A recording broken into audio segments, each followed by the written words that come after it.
ఆయన ప్రీతిగా నేను ఇక్కడే ఉంటే నాకు ఆనందంగా ఉంది అనేటువంటి స్ఫూర్తి కలిగేట్టుగా మనం చేసుకోవాలన్నమాట. దానికే ఈ శ్రవణము మొదలైనవి పనికొస్తూ ఉంటాయి.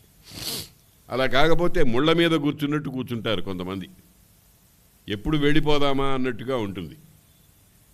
అది జాగ్రత్తగా గమనించవలసిన విషయం. దాన్నే మనం ఇంకొక ముక్కలో చెబితే బాహ్యాభ్యంతర శౌచము, వెలుపల బయట మాలిన్యము లేకుండా ఉండడం.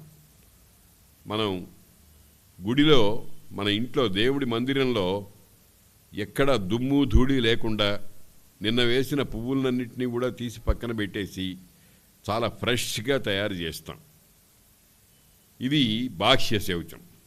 లోపల దుష్టమైన భావాలు లేకుండా ఆయన యందు అచంచలమైనటువంటి విశ్వాసం. మనం అందరం కూడా అనుకుంటే కొంచెం జాగ్రత్తగా భావన చేస్తే ఉండవలసినంత విశ్వాసం ఉండదు మనకి.